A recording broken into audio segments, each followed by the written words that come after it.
on peut t'aider pour que tu puisses intervenir face aux souffrances du peuple d'aujourd'hui.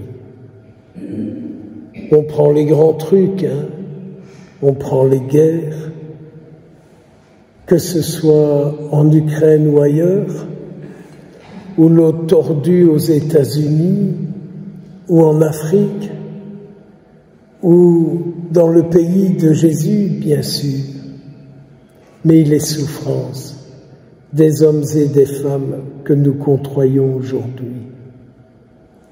Tous ces gens qui se débattent pour s'en sortir avec une emprise quelle qu'elle soit, mais quelle qu'elle soit.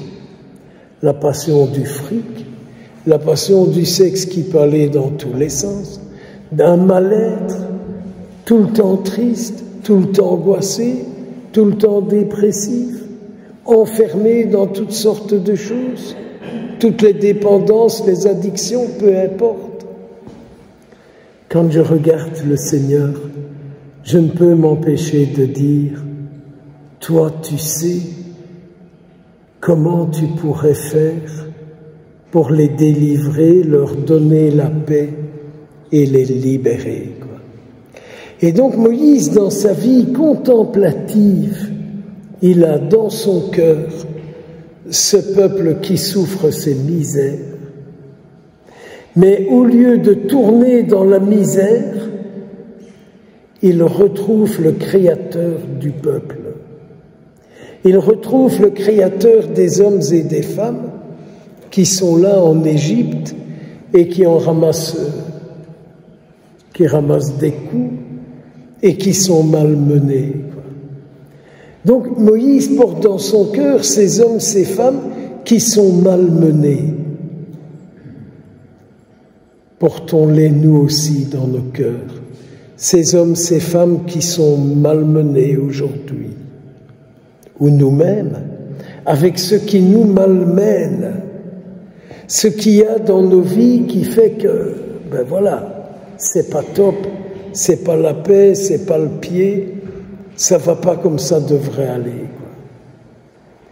Et donc, on sait à travers dimanche dernier, si vous vous en souvenez, que Dieu a pu dire à Moïse, j'ai vu, j'ai entendu la souffrance de mon peuple, mais va. Donc Dieu dit bien, j'ai besoin que quelqu'un soit uni à moi pour aller les tirer d'affaire. C'est la vie des saints, c'est la vie des bienheureux, c'est la vie de tous ceux, toutes celles qui vivent une intimité grande avec le Seigneur, qu'à travers eux, c'est le Seigneur qui parle, c'est le Seigneur qui agit. Vous voyez la figure de Moïse, la souffrance du peuple hébreu. Moïse ne tourne pas dans les misères en disant tel président il est comme ça, tel dictateur il est comme ça. Je voyais encore l'Erdogan ce midi aux infos et combien d'autres. Bien sûr, mais ceux que nous côtoyons chaque jour, ceux que nous côtoyons chaque jour, au lieu de tourner avec eux dans leur misère, laissons leur misère, mais allons trouver le Seigneur, comme a fait Moïse, et essayons d'entendre les propositions que Dieu nous fait. Essayons d'entendre les propositions qu'il fait. Il faut apprendre à écouter Dieu, entendre ce qu'il dit, entendre ce qu'il propose. Moïse disait au peuple, écoute ce que je te dis, écoute les décrets du Seigneur pour toi. Méditons. Si tu les entends, tu vivras et tu entreras dans le nouveau pays. Mais bien sûr, le projet du Seigneur, c'est de nous tirer d'un endroit, d'une habitude, d'un enfermement, d'une prison, nous tirer pour nous conduire vers un endroit où nous serons solides face à toutes les adversions qui peuvent se présenter.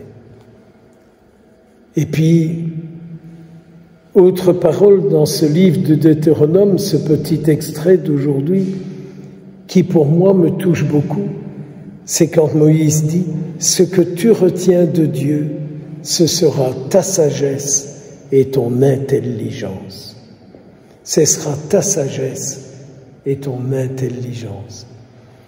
Et je pense à un coup de fil que j'ai eu ce matin d'une personne que j'aime beaucoup et qui est en prison, quoi. Et quand elle en parle, on ne sait pas l'arrêter. Et elle dit, mais elle terminait cette personne en disant, mais mon père, je n'ai plus qu'à me suicider. C'est vrai, je comprends. On peut être tellement mal qu'on se dit c'est la seule solution. Et je lui disais, vous ne pouvez pas penser à un petit événement de lumière. Quelques secondes, 1 minute, et de vous plonger dans la petite lumière que vous avez reçue, quelque chose que vous avez mangé, qui vous a fait du bien, un vêtement que vous avez vu et que vous vous dites « Ah, si je l'avais !» et vous tournez un peu là-dedans.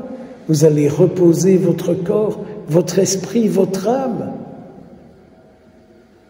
Et la prison de votre âme s'ouvrira un peu. Elle m'a envoyé un message cet après-midi en disant « Je suis avec vous durant la retraite, mais je m'efforce de me fixer dans les petites secondes de lumière que je reçois sur ma journée, au lieu de m'emprisonner dans toutes les agressions qui m'arrivent.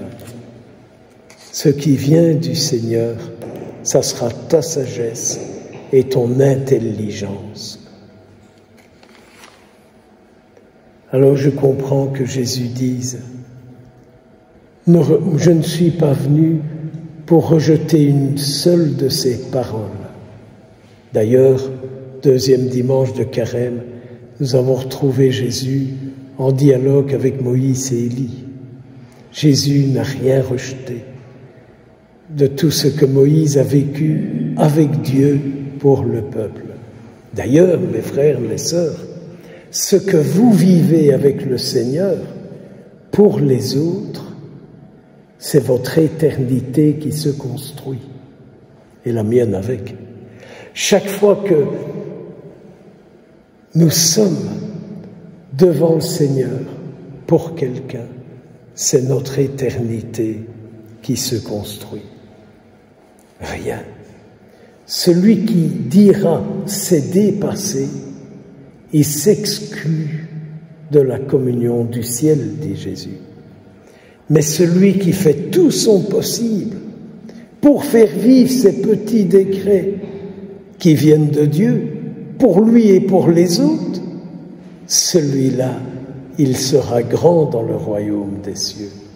Alors, mes frères, mes sœurs, soyons de ces hommes, de ces femmes qui ont le souci de faire vivre ces petits décrets. C'est notre place en cet instant dans le royaume des cieux pour la terre. Puisse la Vierge Marie, tellement priée dans les monastères cisterciens, qu'elle soit pour nous reine de paix, de miséricorde et de lumière. Amen.